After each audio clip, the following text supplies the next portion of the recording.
Mandibulise kone bathandi bezemidlalo eMzantsi Afrika, ingakumbi kone balandeli bebhola elikhulu ke laseMzantsi Afrika. Baphulaphula ke lapha ke siza nendaba yabaqeqeshi beqela leKaizer Chiefs. Ziyabhonga, ziyagqwala ilegend ke zeqela loMzantsi Afrika okanye ke zeleague zalapha eMzantsi Afrika jikelele, ukuquka ke nabathandi nabaxhasi bebhola elikhulu laseMzantsi Afrika.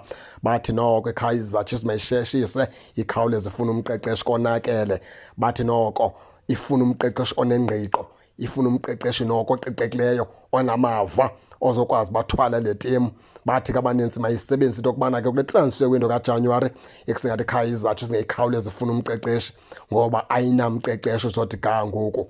Abanye ke abaninzi bathi ke ithuba elona lihle leli langoku njengoba iKaizer Chiefs ivalele iAFCON. Bathi xa inofumana umqeqeshi kwangoku akwazi baqhelane neziplayers kuya phaa ngoJanuwari, ingabe yenze into enkulu ngoba ke iKaizer Chiefs ishota komqeqeshi. Bathi ke abanye ke iKaizer Chiefs inazo iplayers, eyona nto idingekayo phaa ngumqeqeshi, ayinayo umqeqeshi orayithi.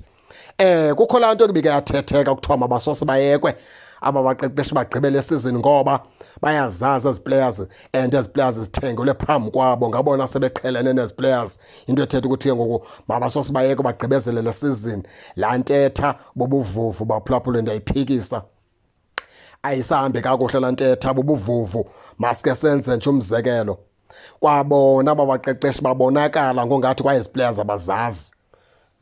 Mase sithetha nje nyani semsulwa, kwabona babonakala ngongathi ezi players abazazi, abakwazi ukutshintsha ngendlela erayithi, abakwazi ukuseta scheme ngendlela erayithi. Players banazo ziyababhida, abayazi ukuba mahlanganise iphi bakhuphe iphi, abayazi ukuthi mabadibanise siphi isquad. Namhlanje badlala ngesi squad, ngalamini bafake esinye, ngalamini bafake esinye, uyaphela ngoku isizini nqunqe. Abakazazi noba sesiphi ischeme abasisebenzisayo, abakazazi noba seziphi players abathembele ngazo, abakazazi noba seziphi players ezibawinisayo. Uzothi gango into ethetha ukuthi ke abakayazi kwale team.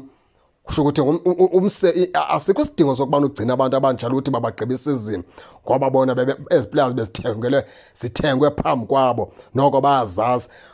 Ngoku kubonakala into yokubana kwabona abazazi ngoba apha ebhentshini abazazi kwezi players bazikhowutshayo ziyababhida. Abayazi kwa iplayer yabo abayifakayo engatshintshi umdlalo, abayazi kwa iplayer yabo eyiplaymaker, abayazi kwa iplayer yabo eyona i-attack-ayo. Kunzima phaa koba kusho ukuthi ezi players abazazi kwabona.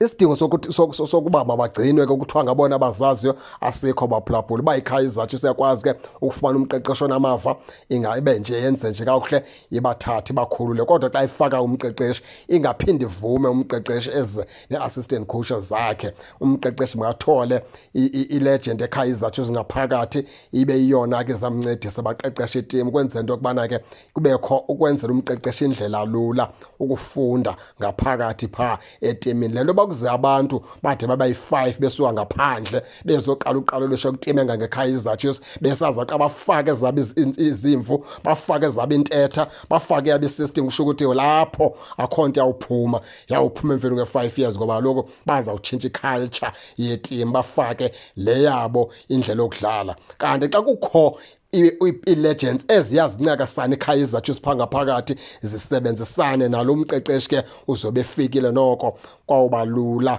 akho nto ke yawuba nzima kakhulu. Ndifuna ke baphulaphuli ke ningene nanitsho nento yokubana ingaba naniva njani xa kuthethwa ngolu hlobo. Ningakhohlwa usubscribe kule channel ukuze ningaphoswa zezemidlalo endizanothulela zona kwixa elizayo kakuhle babukeli.